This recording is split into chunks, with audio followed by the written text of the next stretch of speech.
everyone gets knocked out in heavyweight boxing. I know it's not always great and it looks bad, but how many fighters have we seen get knocked out in heavyweight title fights and then just come back and surprise people? So you always deserve the chance to come back and show what you can do. It's different when you're really old and you're past your best and that, and you could argue, maybe he's past his best, but at the same time, I think Daniel Dubois is a phenomenal puncher. He was a phenomenal puncher when he was 17 years old. So, if Daniel Dubois catches anybody clean, he'll knock them out. So there's absolutely no shame in getting knocked out by Daniel Dubois. He's a top fighter. He's got a great jab, but also he's powerful like you can't believe.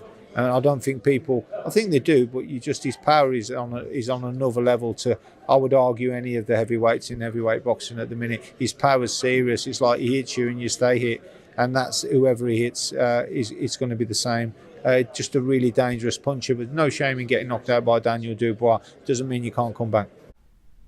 Interesting one. I just watched, in fact, actually, I'll probably play a little snippet of it at the start of this video. It's chat that Seconds Out had with the former trainer of Anthony Joshua, Rob Mccracken. Now, Rob Mccracken was with Anthony pretty much since his amateur days. When Anthony Joshua turned over pro, he had Tony Sims in the corner, but a lot of people at the time were saying it was really Rob Mccracken, because Mccracken, at the time, the rules were, I believe, you couldn't train amateurs and pros at the same time. That's since changed, so now you are able to do that. And Rob Mccracken, Team GB, he's still one of the main guys there. I think he still is one of the main guys there. I might be wrong on that one, but certainly during the real kind of peaks of Anthony Joshua's career, he was doing a bit of both. That's why you've seen guys like that guy Angel Fernandez helping out and taking on a bit of a more senior role at times in the corner. But he has had his say on Anthony Joshua. He's had his say on Anthony Joshua versus Daniel Dubois, and what he feels essentially is next for Anthony Joshua. Now, Rob Mccracken was removed or fired, whatever you want to say, from Team Joshua following on from the first Alexander Usyk fight. That was the second loss of Joshua's career. It was a bit like the Andy Ruiz fight, although he wasn't stopped or anything like that. It was a fairly clear-cut win for Alexander Usyk. And I feel as though that move he made to Robert Garcia immediately after, I felt that should have happened years prior. I'll touch on that later on in this video. Now, you can tell there's no animosity. You can just tell this the way he's speaking. There's no animosity.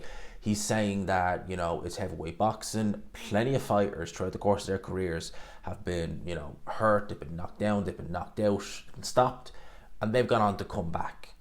But he also points out that, Anthony Joshua, could he maybe be past it? As at the end of the day, he's not getting any younger. So he's not flat out saying that Joshua, is definitely going to come back or anything like that and, win a world title or something like that. He's also asking the question that maybe Joshua is past it. And again, this is someone who's been in Team Joshua pretty much since the get-go, even his amateur days. So he would know Anthony Joshua. He would have a good understanding of what he's working with there.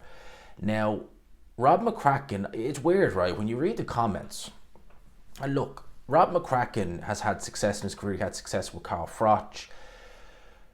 Mccracken, if you read the comments, a lot of people are saying that, Joshua should never have left Rob Mccracken. He was always the best Rob Mccracken, and really, heaping lots of criticism on Ben Davison and people saying he should never have gone with Ben Davison. Well, I look at it like this. Rob Mccracken, even before Anthony Joshua lost, got him probably to as good as he was ever going to get him. I would say that the best version I've seen of Anthony Joshua defensively and maybe even offensively was against Povetkin. That night that was in Wembley Stadium. Yeah, it was in Wembley Stadium. That night in Wembley Stadium, he looked brilliant. His defense was on point. He was boxing really well. He was keeping his distance well. He wasn't making any technical mistakes. And I think at that point, Anthony Joshua, and bear in mind, he did have the influence of Angel Fernandez in that fight as well. I think at that point, Anthony Joshua had hit his ceiling with Rob Mccracken. And I think even prior to the loss, at that point, he should have moved on. Anthony Joshua, when he did lose to Andy Ruiz, he, spoke about loyalty and this, that, and the other. And listen, I always felt like, yeah, you could beat Ruiz. He's the physical attributes to do it. I know you can. I mean, the blueprint is there. Joseph Parker showed us that years prior. But that's not going to fix the the problems that are there, you know, the fact that you've been knocked out, the fact that you made flaws, and the fact that you're not really seeing, I'm not going to see it now, but at the time, you were talking about a Joshua who, if he wasn't at his peak, he was peak, right? And athletic peak and probably physical and mental peak. You weren't really seeing a great deal of improvement. Again, you really felt like he hit his ceiling in that Mccracken fight. It was a great performance again, even though he did make some mistakes. He was hit early on, broke his nose. Mccracken broke Joshua's nose. You know, he was different that fight. And again, I felt like that's when he should have left it. I think that Derek James, certainly I've seen Joshua more. He might not be the most entertaining, but he looks more defensively sharp under Derek James. I like the jab, I like the footwork, and I think that was a probably combination that he should have stuck with, or maybe Robert Garcia. With Ben Davison, people have very quick memories, don't they? You know, Ben Davison, now the guy, people saying, oh, he should never have left Rob Mccracken for Ben Davison. Well, he didn't. He left for Rob Mccracken for Robert Garcia. But you get what I mean. There's, Ben Davison was a terrible fit for Anthony Joshua. There was literally only, not even a year ago, you had people commenting on post videos, on my videos, other people's videos, saying that under Ben Davison, he now beats Alexander Usyk, a man who schooled him twice. Yeah, people are quick. People are quick to forget that. Listen, Joshua offensively under Ben Davison was better. He was offensively, he was a lot better. But as Rob Mccracken says, Daniel Dubois is a tremendous fighter. He's a very, very big puncher. He's heaping praise on Daniel Dubois' punching power, as many have. He talked about the jab. And at the end of the day, stylistically, Daniel Dubois, that style is going to cause Anthony Joshua fits. I always felt that Dubois is different because he has that big ramrod jab, which really did bother Joshua. But I always felt that someone who could maybe take Anthony Joshua's power, push him back, and just be on him like a bad smell, that would cause him fits, because you get him to lose his shape very quick, and he lost his shape very well. I mean, he never even gained it. He never even got his shape in the Dubois fight. But Rob Mccracken is pointing that out, and he's pointing that if you're getting hit by Dubois, if you're taking his shots, his lovely jab, it's going to have an impact.